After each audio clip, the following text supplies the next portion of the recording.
What's up, guys? We are back today. This is our second video of the day, and I told you earlier on, if you watched the one about the top 10 in money earnings, we were going to talk about the big weekend coming up here at Knoxville Raceway for the World of Outlaws. It is the Chevy Dealers Clash at Knoxville Raceway, and it's going to be a huge event. There's going to be mid-60s on the car count.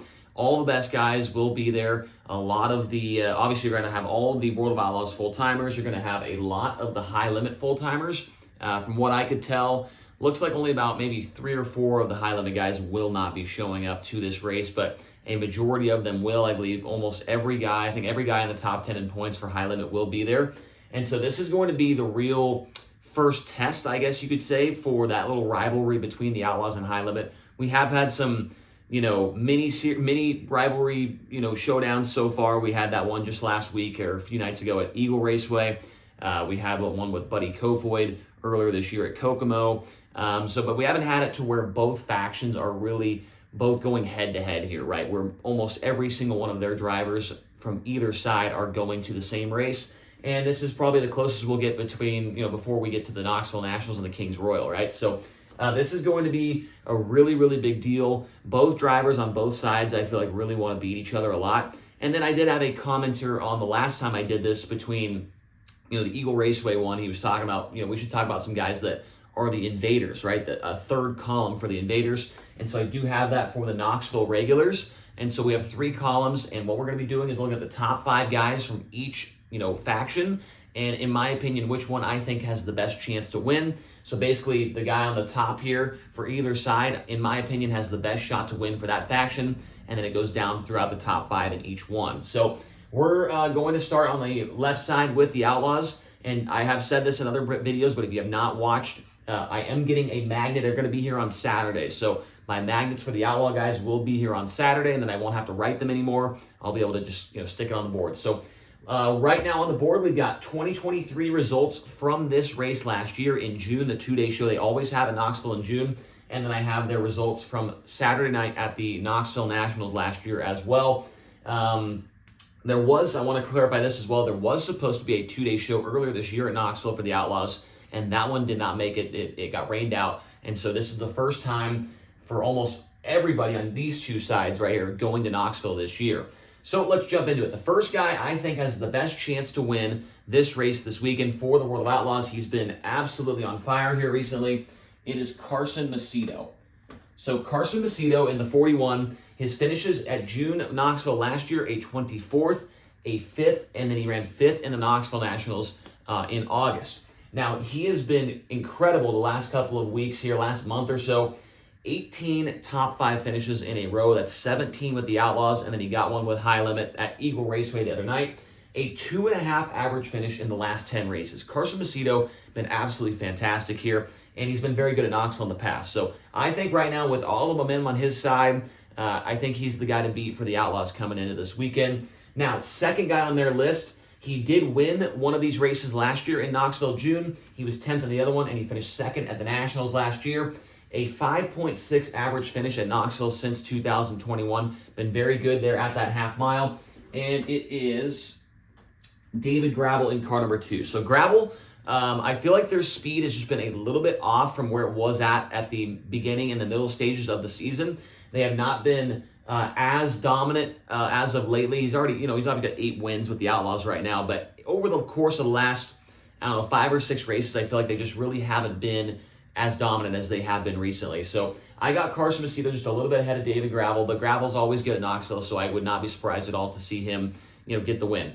Third on the board, last year at the June Knoxville races, he was 12th and 9th, and then continued his incredible podium streak at the Nationals. He finished 3rd at the Knoxville Nationals last year, and it's Donnie Schatz, right? So I don't have any extra information for him because he's Donnie. It's Knoxville. We know what he can do there.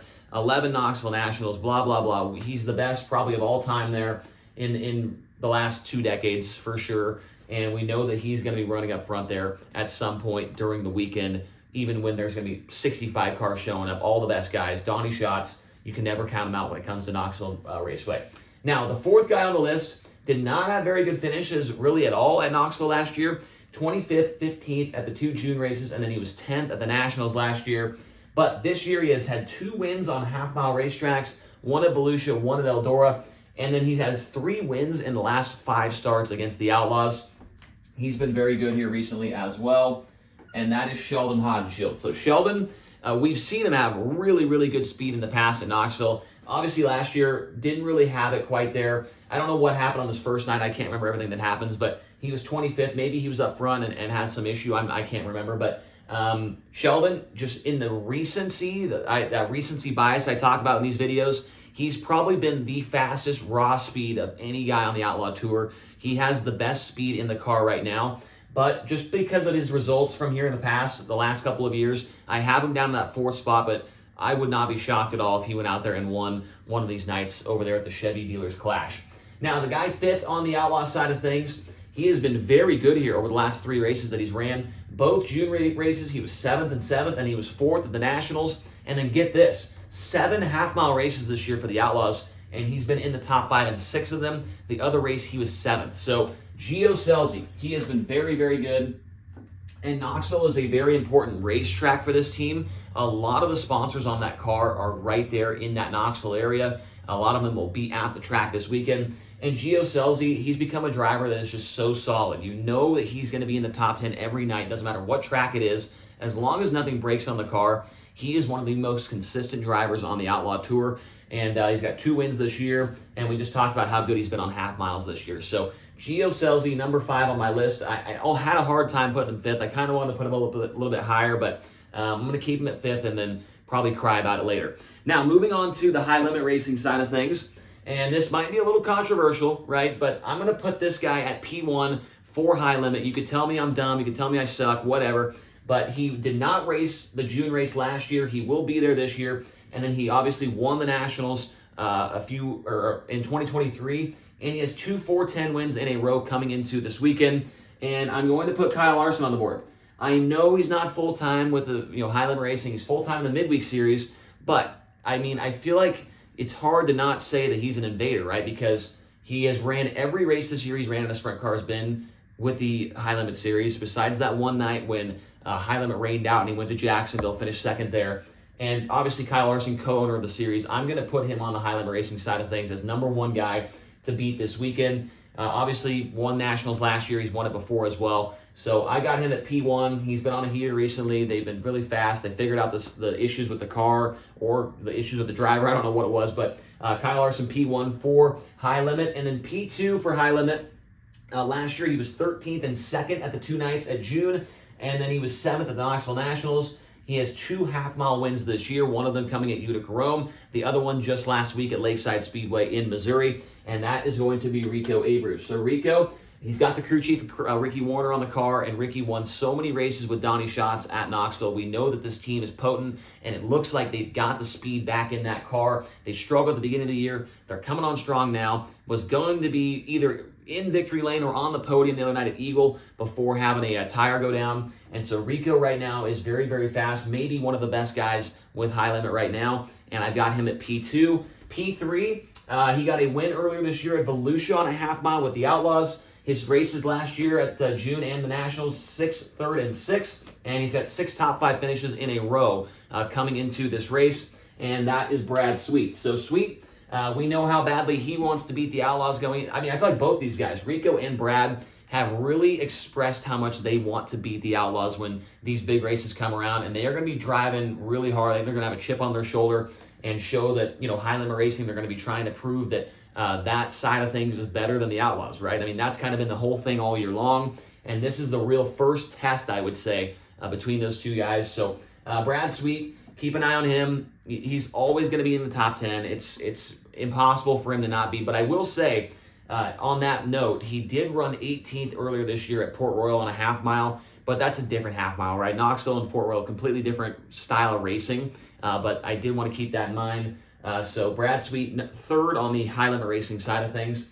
And then 4th, this guy was not at either of the races in June last year, and then he didn't even make the Knoxville Nationals main event, but it's hard to not put him on the board when it comes to these big racetracks. He won this race in 2022, the June Knoxville race, and then he went 19th to 6th at the Weikert at Port Royal, and he ran and led a bunch of laps at Utica Rome earlier this year with high limit, and that is Brent Marks. So I mentioned Utica Rome because it is a half mile, but Brent Marks, I left him off the board at Eagle, and people did not like that, and he was fast there until he got into it with Spencer Baston in the middle portion of that race. But Brent Marks, number 4 on my list for high limit. I think he's going to be good whenever it comes to half miles. 2 years ago, whatever it was, he was the guy to beat on half mile racetracks all year long, and I don't think much has changed since then. So we'll put him at 4th. Now, 5th on the board, and this is not controversial, but it could be one that I'm like, wow, what was I thinking? Because it's been a long time since this guy raced at Knoxville. Did not race in June because he was an all-star, and then he was injured during the Nationals last year. Has not been to Knoxville in a race since he led 25 laps of the Knoxville Nationals in 2022. So it's been 2 years since Tyler Courtney has been to Knoxville behind the wheel of a race car. But we've seen how good he's been all year long, and hard to take. He's kind of like Brad Sweet. It's kind of hard to not have him on the board with how much speed he's shown here recently in 2024. So those are the 5 guys for high limit. Those are the 5 guys for the Outlaws. Now let's get into the Knoxville regulars. Who do I think could win there? P1 on the board. At these 2 races last year, he is in the B main. He was 24th, and then he was 16th. So not very good finishes.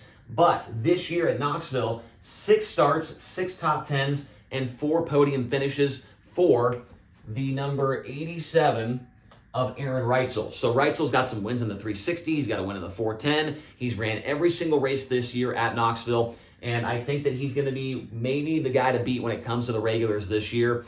And so I've got him at P1 right now. These finishes, the last 3, kind of got me a little bit worried, but a guy, he's been there all year long. He was there all year long last year as well, and they've had a lot of speed this year as well. So I'm going to go with him at P1. Now for the second guy for the regulars, 11th, 4th at the 2 June races last year, did not make the show at the Nationals last year. He has 6 starts, 6 top 10s, and 5 podium finishes this year. He is leading the Knoxville point standings, and he was on the pole of the Nationals a few years ago.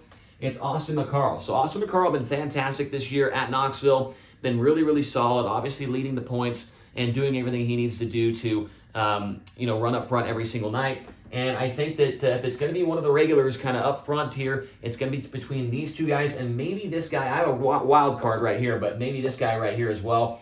But McCarl and Reitzel, they've been battling it out all year long for that Knoxville Raceway Championship. And so I think it's hard to not have them in the 1st and 2nd positions for the regulars. Now, the 3rd place guy, fantastic.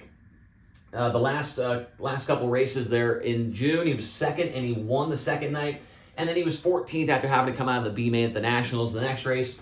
And then that is going to be Brian Brown. Now, Brian Brown, you could say, has not been a Knoxville regular this year. He's only ran 3 races. He has 2 top 5s and a podium run. Has not won this year. But come on, it's almost like Donnie Schatz in a way that, like, when you go to Knoxville, you know that Brian Brown is going to be in the mix, except if it's the Knoxville Nationals, right?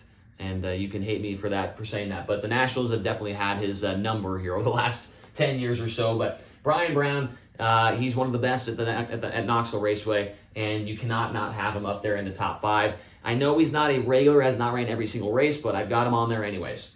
Now, the 4th place guy, not the best finishes last year, but this team and this driver have really, really garnered a lot of speed here over the last 6 months. 21st last year at this race, and then the B main on the 2nd night. 13th in the Nationals. This year at Knoxville, 6 starts, 3 top 5s, and 2 wins.